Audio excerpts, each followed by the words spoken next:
উঠবার সময় হাত উঠায় আর বলে আমরা হাদিস বিরোধী। আমি তাদেরকে বলবো তোমরা নিয়তের সময় হাত উঠাইলে একবার, এরপরে রুকুত যাওয়ার সময় একবার, উঠবার সময় একবার, 3 বার হইল, আর 3 বার বাদ দিলে দে। সহি হাদিসে লেখা আছে 2 সিজদার মধ্যখানে হাত উঠাইতে হবে। আবার সহি হাদিসে লেখা আছে 3য় রাকাতে উঠবার সময় হাত উঠানো আছে।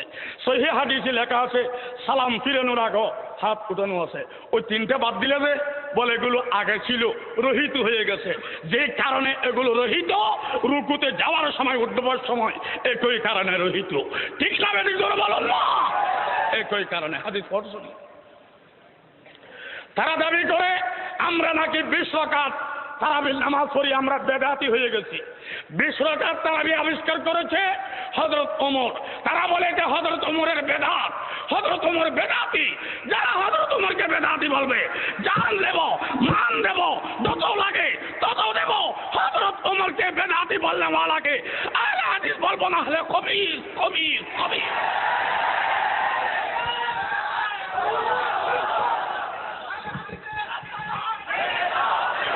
এরা আহলে হাদিস নয়, আহলে খবিস। হযরতে ওমর ফারুক রাদিয়াল্লাহু তাআলা আনহু, ওমর ফারুককে মুযায়্যিনুল মিনবারি ওয়াল মিহরাব আল্লাযী কানা রায়ুহু মুওয়াফিকান বিল ওয়াহয়ি ওয়াল কিতাব, সাইয়্যিদুনা ওমর ইবনুল খাত্তাব রাদিয়াল্লাহু তাআলা আনহু, লাউ সালাকা শাইতান, লাউ সালাকা ওমর ফি সিক্কা, লা সালাকা শাইতান ফি সিক্কাতিন উখরা। আমরা নাকি 20 রাকাত তারাবি পড়িয়ে বেদাত হয়ে জাহান্নামে যাব, আর তারা 8 রাকাত পড়িয়ে সুন্নি হয়ে বেহেশত যাইব। এদিকে যাবেন, এদিকে যাবেন। আমরা 20 রাকাত পড়িও জাহান্নামে, হ্যাঁ 8 রাকাত পড়ি বেহেশত। দলিল বলো, 8 রাকাতের দলিল বলো। বলে বুখারী শরীফের হাদিসে আছে। আমি বলবো চ্যালেঞ্জ দেব, যে হাদিস 8 রাকাত আছে ওই হাদিস ইমাম বুখারী তারাবির অধ্যায় আনে নাই, ওই হাদিস এনেছে তাহাজ্জুদের অধ্যায়। ইমাম বুখারীর কেচ্ছু গলাবে বোঝা যায় ওই 8 রাকাত আছে কি, এটার নাম তারাবি নয়, এটার নাম তাহাজ্জুদ। ঠিক না বেটি জোরে বলুন না? ইমাম বুখারী বলে ওই 8 রাকাত তাহাজ্জুদ, আর এই সোরের গোষ্ঠী বলে এতে তারাবি। এরা হাদিসের উপরে আমলকারী না চোর, চোর চোর। ওই হাদিসের রাবি বর্ণনাকারী হযরতে আয়েশা সিদ্দিকা রাদিয়াল্লাহু তাআলা আনহা, উনি হাদিসের বর্ণনায় বলেছেন সারা বছর প্রতিটি রাত্রে, রমজান হোক গায়রে রমজান হোক, সারা বছর প্রতিটি রাত্রে আমার নবী 8 রাকাত পড়তেন। সারা বছর প্রতিটি রাত, মা আয়েশা বলছে সারা বছর প্রতিটি রাত। তাহলে এটা কি তারাবি হয় না তাহাজ্জুদ হয়? সারা বছর প্রতিটি রাত। এটা যদি তারাবি হয় তো তারাবিতে সারা বছর হয়ে যাবে। এটা তো আন্ডারহুড কালাইও বুঝে, এটার নাম তারাবি নয় তাহাজ্জুদ। আর হাদিসের ছোড়ারা বুঝে না। ঠিক না বেটি জোরে বলুন না?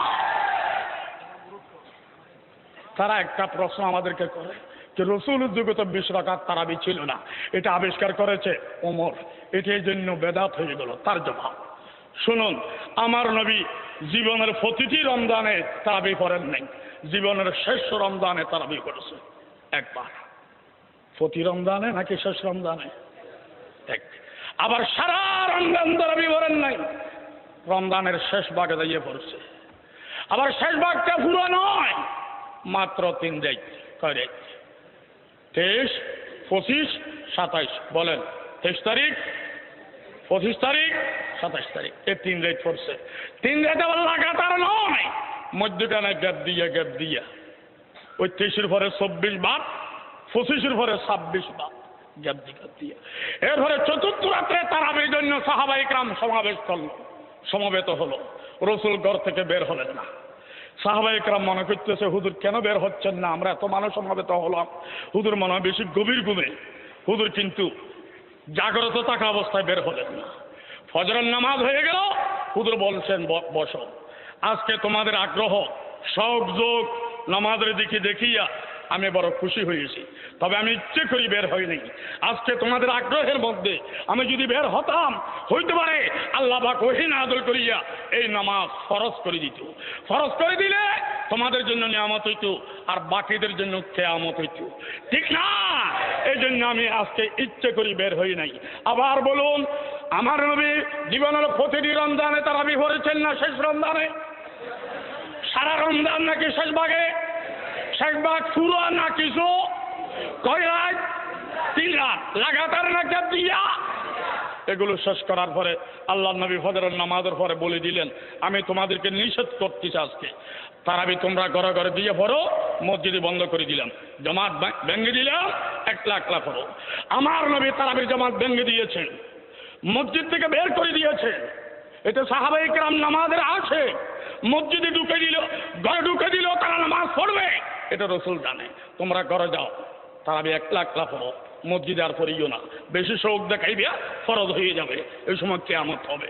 ঘরে ঘরে পড়ো, একলা একলা পড়ো। তাহলে আমার নবী জীবনে 1 রমজান পড়েছেন, মাত্র 3 রাত্র পড়েছেন, গ্যাপ দিয়ে পড়েছেন। আবার রসুল তারাবিকে মসজিদ থেকে বের করে দিয়েছেন, আবার জামাত ভেঙে দিয়েছেন। এই অবস্থায় ছিল রসুলের আখিরি ওমর পর্যন্ত। আবু বকরের যুগও এভাবে ছিল। ওমরের যুগে আসিয়ে ওমরে চিন্তা করল, হায়রে আমাদেরকে এই নামাজ ঘরে ঢুকে দিয়েছিল হুজুরে, জামাত ভেঙে দিয়েছিলেন হুজুরে।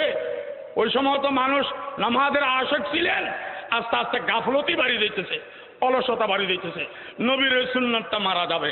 এটা চিন্তা করিয়া সাহাবায়ে কেরামকে নিয়ে একটা মিটিং করলেন। হে সাহাবায়ে কেরাম, নবীর এই সুন্নতকে কিভাবে জীবিত রাখা যায়? ওই সময় সাহাবায়ে কেরামের ঐক্যমত হয়ে গেল, আজ থেকে তারাবির নামাজ মসজিদে হবে, জামাতে হবে। আর ইমাম নিয়োগ দেওয়া হলো হযরত উবাই ইবনে কাবকে। আর নামাজের রাকাত ঠিক করা হলো, সকলে পড়েছে 20 রাকাত। সমস্ত সাহাবায়ে কেরামের ঐক্যমত, কারো কোনো দ্বিমত নাই। সাহাবায়ে কেরাম কি বাতিল না হক? বেঈমান নাকি বান্দা? 2 নম্বরই না 1 নম্বরই? নবীর দুশমন নাকি আপন? আমাদের চেয়ে দুর্বল নাকি সরস?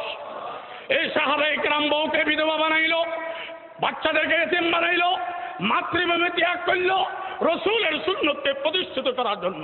সে সাহাবায়ে কেরাম ঐক্যবদ্ধ হয়ে 20 রাকাত পড়েছে। সে সাহাবায়ে কেরামের এই আমল সমস্ত সাহাবায়ে